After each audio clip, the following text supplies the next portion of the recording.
আমরা সত্য বা সত্য আর কি, সত্য বলাটা যেটা সত্য উচ্চারণ সত্য হচ্ছে সাত্ত্বিক, ধর্মজ্ঞানী, সৎ, সাধু, এগুলো হচ্ছে সত্য গুণের উদাহরণ আর কি, দিক। তারপরে আমরা আলোচনা করি একটু রজ। রজটা হচ্ছে গিয়ে বলছেন এরা আবেগ এবং কার্যকলাপ। আমি যদি আমার নিজেকে দিয়ে ভাবি বা চোখে দিয়ে ভাবি বা আমাদের সবাইকে নিয়ে ভাবি, সত্য হচ্ছে একটা আদর্শ জায়গা, যেটা আমাদের লক্ষ্য থাকবে, ঠিক আছে। রজটা হচ্ছে বাস্তব জীবন, আমি যতদিন বাঁচি আর কি, কর্মের মধ্যেই বাঁচি। সেই ছাত্রাবস্থাটা সেটাও কর্ম, সেখানেও কিন্তু আদর্শ ছাত্র হওয়াটা একটা শিক্ষণীয়। আমি পড়াশোনা করে ভালোভাবে স্টুডেন্ট হয়ে চলবো কিনা, না নকল করে এটা করে সেটা করে ধাপ্পা দিয়ে, সেরকম না। সুতরাং ছাত্র জীবন থেকে, অর্থাৎ কর্মজীবনটা শুরু হলো ছাত্র জীবন থেকেই। তারপর বড় কর্মজীবন যেখানে অর্থের বিনিময়ে আমরা কাজ করি, এটা কিন্তু পৃথিবীতে নতুন কিছু না। পৃথিবীর সব থেকে বড় শর্ত হচ্ছে ইকোনমিক অ্যাক্টিভিটিস। ব্রাহ্মণী বল, যে কোনো জায়গায় পিয়ন, লিফটম্যান, অফিসার, বাবু, যে কোনো পদে যে কোনো জায়গায় কাজ করে, সরকারি বেসরকারি বা অসংগঠিত কর্মী যারা, ঐতিহাসিকভাবে গোড়ার দিন থেকে পয়সার বিনিময়ে সবাই কাজ করে। পয়সা মানে পেট চালাবার, তোমার সার্ভাইভাল দরকার যেটা, সেই জন্য তার বিনিময়ে কাজ করে। এইটা হচ্ছে রজ, যেখানে তোমার আবেগটা খুব জড়িত। আবেগের মধ্যে কিন্তু সবসময় যে নারী পুরুষের আবেগ তা নয়, কতটাও একটা আবেগ। ভালো কাজ করব সেটা একটা আবেগ, আমি তোর প্রতি জেলাসি, তোকে চান্স পেলে তোকে আমি মারবো, হত্যা করবো, বা নারী পুরুষের প্রতি যে ধরনের ব্যাপার সম্পর্কগুলো, এগুলো কিন্তু সমস্ত খুঁটিনাটি বিভিন্ন সময় বিভিন্ন জায়গায় মহাভারতে আমরা পাবো, পরে বলবো। এখন শুধুমাত্র এইটুকুই বলতে পারে কর্মজীবনটা যেখানে আবেগ, আমারও বলছে আবেগ মানে সবসময় ভালো আবেগ, তারপর মানে খারাপ আবেগও আছে। তো একটা হচ্ছে আদর্শ সত্য, আদর্শ জীবনে আদর্শটা থাকা দরকার। এবং ওরা আমাদের বলেছেন যে আদর্শটা সবার উপরে থাকবে। আজকের দিনে সব শিক্ষিত হই অশিক্ষিত হই, তো অস্বীকার করতে পারবো না যে না, আদর্শটা সবার নিচে থাকবে, কোনো আদর্শের দরকার নেই, এটা কিন্তু বলতে পারবে না। অত্যন্ত বড় ধরনের অপরাধী, ক্রিমিনাল, সে কিন্তু মুখে অন্তত বলবে, বিশ্বাস কতটা করে আলাদা কথা, হয়তো বিশ্বাসও করে যে আদর্শটাই থাকা দরকার। কিন্তু কর্মক্ষেত্রে যেই আবেগ এসে গেল, ভাইস এসে ঢুকে গেল, রিপু ঢুকে গেল, তখন সে রজল পাল্টায় পড়লো, ঠিক আছে। এটা তো আমরা বুঝতেই পারি, মানে কর্মজীবনটা যেই শুরু হয়ে গেল, সেটা হচ্ছে বড় জীবন, মানুষের জীবনে বড় স্প্যান, সেটা হচ্ছে রজ, ঠিক আছে। তো মানুষের লক্ষ্য হওয়া উচিত যে আমি, ঠিক আছে, কর্মজীবনে আমি পয়সার বিনিময়ে কাজ করছি, আমার সার্ভাইভালের জন্য কাজ করছি, কিন্তু রজত থেকে আমার আদর্শটা যেন বিচ্যুত না হয়, অন্তত ব্যাক অফ মাই মাইন্ড যেন সত্যটা কিছুটা হলেও থাকে। লক্ষ্য থাকবে সবসময় রজ থেকে সত্যতে উত্তীর্ণ হওয়া। এই দুটো খালি চোখে খুবই ভালো। তারপরে যেটা যেটা আমরা অত বুঝতে পারি না, আমাদের অবচেতন মনে, বা কেউ কেউ, ওই যেটা বললাম না যে তিনটে গুণ নয়, তিনটে বৈশিষ্ট্য নিয়ে জন্মায়, কারোর মধ্যে দেখা যায় যে তমগুণ, তম মানে একটা তো অন্ধকারও বলে, তম অন্ধকার, সেইখানে বলেছে এরা, এটা হচ্ছে অজ্ঞতা, জ্ঞানের অভাব। বেদে কিন্তু একটা জিনিসকে খুব বেশি মূল্য দিয়েছে, জ্ঞান। এবং এই জ্ঞান কিন্তু ইনফরমেশন যদিও ধরি, কিন্তু আসলে হচ্ছে নলেজ। এবং নলেজ মানে কিন্তু সাইন্টিফিক নলেজ। ব্যক্তিগত অভিজ্ঞতা, হ্যাঁ সেটা হতে পারে, কিন্তু ব্যক্তিগত অভিজ্ঞতা সার্বজনীন হতেই পারে না কোনো সময়। কোনো ব্যক্তিগত অভিজ্ঞতা সার্বজনীন হবে এই থাম্ব রুল দিয়ে বলে সে অত্যাচারী, মানে আমি যা ভাবছি, আমি যা বলছি সেটা তোমার করতে হবে, এটা হতে পারে না। এইটা কিন্তু আসলে তমগুণ, তাই না? সুতরাং এই যে ব্যাপারটা, ব্যক্তিগত অভিজ্ঞতাটা কিন্তু সার্বজনীন হতে হয় না, আর হতে পারে না, সেই জন্যই আদর্শের দরকার। এইটা সবার জন্য প্রযোজ্য। আদর্শ বললাম, এটা সবার জন্য প্রযোজ্য। তারপরে কাজ করতে গিয়ে দেখলাম ও একভাবে কাজ করছে, তুই একভাবে কাজ করছিস, আমি একভাবে কাজ করছি, আমার জন্ম থেকে বড় হওয়া পরিবেশ অনুযায়ী সেখানে দেখা গেল অধর্মটাই হয়তো কাজ আবার। আমি এমনিতে কাউকে অশ্রদ্ধা করছি না, কিন্তু অনেকগুলো প্রফেশন আছে সমাজে আমরা জানি এখানে ধর্মের কোনো ব্যাপারই নেই, হ্যাঁ কি না? ঘটনাচক্রে সে ওইখানে চাকরি করতে গেছে, জীবিকা নির্বাহ করতে গেছে।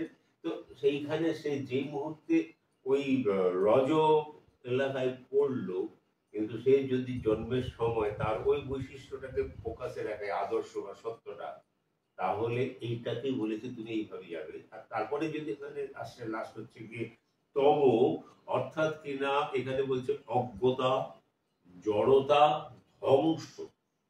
এই কথাগুলো যারা বলেছেন মনে হতে প্রাচীন ব্যাপার, এই সমস্ত ব্যাপার কে মাথা ঘামায়। কিন্তু সবচেয়ে মজার ব্যাপার কি বলতে, আমি নিজের উপলব্ধি দিয়ে একটা কথা বলি আপনাদের, আপনারা সবাই অভিজ্ঞ জীবন দেখেছেন, আমি যতটা দেখেছি আপনারা বয়স অনুযায়ী ততটাই দেখেছেন, কিন্তু আসল জীবনটা কিন্তু আমাদের কর্মজীবন।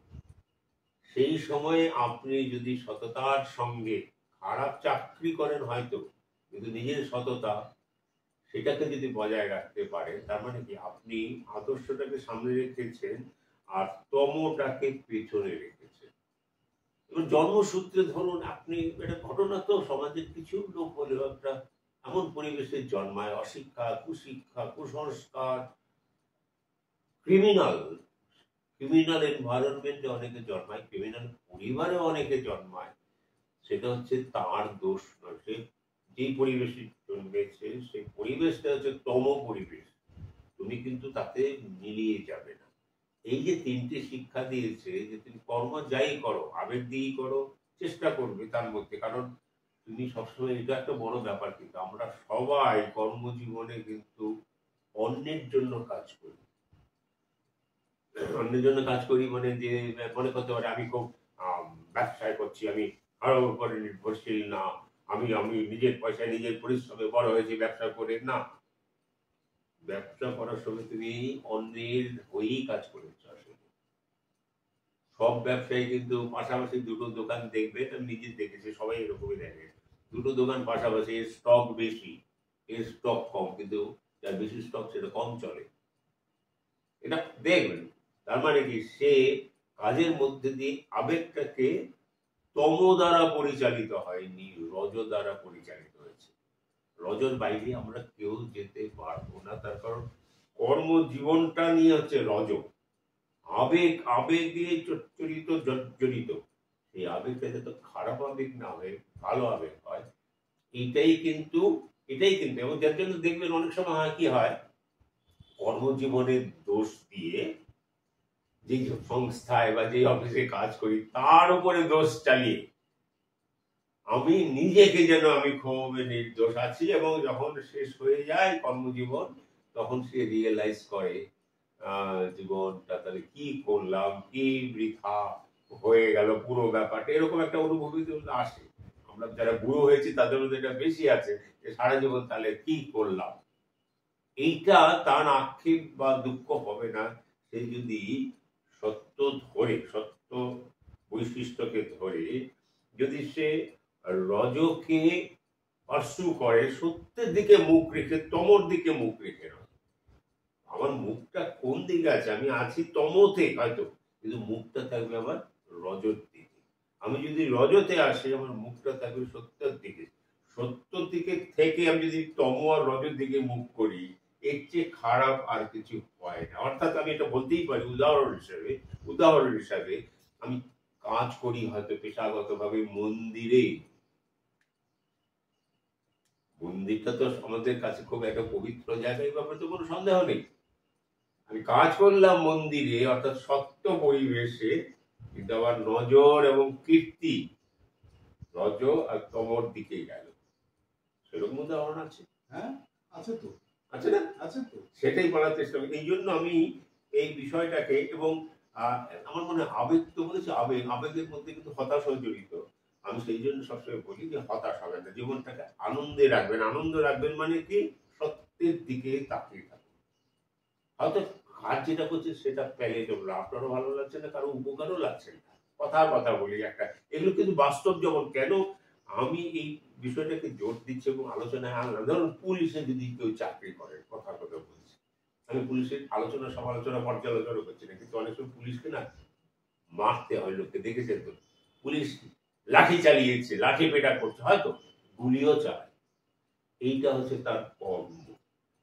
মিলিটারি যারা, ওই দেশের দেশপ্রেমিক, এই দেশের দেশপ্রেমিক, দুজনেই দেশপ্রেমিক, দুটো দেশে যুদ্ধ হচ্ছে, একে বাঁচার জন্য, দেশ রক্ষার জন্য, বাঁচার জন্য, দেশ রক্ষার জন্য গুলি চালাতে হচ্ছে। গুলি চালানোটা মানে মানুষকে হত্যা করা হচ্ছে। সেই কাজটা হয়তো রজ বা তমর মধ্যে পড়ছে, সত্যের মধ্যে হয়তো পড়ছে না, কিন্তু সে কর্মটা করছে। হ্যাঁ, কর্ম করছে। সে আবেগটা হচ্ছে সততা, এটা কিন্তু আবেগটা, সততা, নিষ্ঠা, তারপরে ওবিডিয়েন্স, যেটা আর কি, মানে আমি দেশের হয়ে ওবিডিয়েন্স করছি, ওকে খুন করছি, কারণ আমি দেশের স্বার্থ, ব্যক্তির স্বার্থ না। এই যে সত্যতম রজ, আমি যেই পরিবেশেই থাকি না কেন, আমার মুখটা কিন্তু উপরের দিকে যেন থাকে। আমি তমতেও থাকলে এততে একটা পা যেন রজতে থাকি, লক্ষ্যটা যেন সত্যে থাকে। আমি যদি তমতে থাকি, এইটা হচ্ছে প্রথম পদক্ষেপ। যদি রজতে থাকি, আমার মুখটা যেন কোনো সময় তমর দিকে না যার, কি করবে, এই তো কাজ আমার, ওখানে চলে গেলাম, আমি একটা ওই নেগেটিভিটি দিক। তো আমার এটা কেন বলছি, এটা আমি নিজে ব্যক্তিগতভাবে এত ভালো লেগেছে ব্যাপারটা, এবং এটা মনে হচ্ছে ইভেন যতদিন আমি বেঁচে থাকবো, আমরা বেঁচে থাকবো, সবাই এটা নিয়ে ভাবতে পারি যে আমার যতটুকু কাজ হয়ে গেছে বা যতটুকু কাজে বাকি আছে, যতটুকু জীবন বাকি আছে, আমি যেই জায়গাতেই থাকি না কেন, যেমন আমি এগুলো ছোট ছোট ঘটনা, কিন্তু আপনি ভাবুন আপনি যেই পরিবেশে থাকেন, হয়তো বস্তি বাড়ির এলাকায় থাকেন, আপনি বস্তিতে থাকলে আপনি কি আর সৌন্দর্য আনবেন ওইখানে, মনে হতেই পারে। বা যে পাড়াতে থাকেন, খুব সাব স্ট্যান্ডার্ড যাকে আমরা বলি, সেখানে আপনার মনে হতে পারে সবাই নোংরা করছে, আমি আর কি করব, সবাই যেখানে ফেলছে আমি থুতো ফেলছে, নোংরা ফেলছে। এইটা কিন্তু সত্যতম রজর শিক্ষা নয়। তুমি অন্তত নোংরাটা ফেলো না। আমি বলছি না এটা তো বাহাদুরি নেওয়ার জন্য আমি ময়লাটা তুলি নিয়ে অনেক গল্প করি, ময়লাটা তুলে নিয়ে তুলে ফেলে দিলাম। কেউ যদি পারে নমস্য, আমি সেই আদর্শের কথা এখানে আলোচনা করছি। আমি আলোচনা করছি, এটা বারবার করে বলছি, যেটা একটু যেহেতু খুব থিওরিটিক্যাল শিক্ষা, গীতায় আছে মানে ওরে বাপ রে বাপ, ওর মধ্যে আমি নয়। আমার বক্তব্যটা হচ্ছে এই তিনটে জিনিস, সত্য, রজ, তম, এই তিনটেকে আমি বারবার করে এইটুকু বোঝানোর চেষ্টা করছি। তুমি যেখানেই থাকো না কেন, সত্যে থাকলে তুমি কিন্তু রজতমের দিকে তাকাবে না, তুমি সত্যের দিকেই থাকবে। তুমি যদি রজতে থাকো, তুমি সত্যের দিকে তাকিয়ে কাজ করো, তমর দিকে তাকাবে। আর তোমার দিক, তুমি যদি তম পরিবেশও থাকে, অর্থাৎ এই তিনটে তোমার ভেতরে আছে, কিন্তু আমার ভেতরে আছে, এটা গুণ নয়, এটা আমার বৈশিষ্ট্য। তিনটে বৈশিষ্ট্য নিয়ে মানে এইখান থেকে আমাকে স্ট্রাইক করে যে এটা কি তিনটে গুণ না তিনটে বৈশিষ্ট্য, এটা কি ভার্চু না ট্রেট। আমি অনেক ভেবেছি এটা দেখার আগেও, যে আমার কাছে মনে হচ্ছে এটা ট্রেট, এটা আমার মানুষের বৈশিষ্ট্য। এবং আমরা যারা মিনিমাম চিন্তা করতে পারি, আমরা যারা মানুষ আর কি, তাদের এটা নিয়ে চিন্তা করাটা আমাদের খুব দরকার। তোর কি দরকার আমরা বলতে, সেটা ভালোবাসি, এই এটা তোর করা উচিত, এটা তুই কেন করলি, এটা তোর উচিত, এটা তো অন্যের ব্যাপারে আমরা বলি ভালো। কিন্তু আমার যেটা মনে হয়েছে বারবার, আমি কি এটা ফলো করছি? মানে, যাই হোক, হয়তো একটু বেশি বলে ফেললাম আবেগের বসে, অর্থাৎ আমার সেই রজ, আবেগের বসে, তবে ভালোর দিকে বলেছি, এটি হচ্ছে আমার সান্ত্বনা।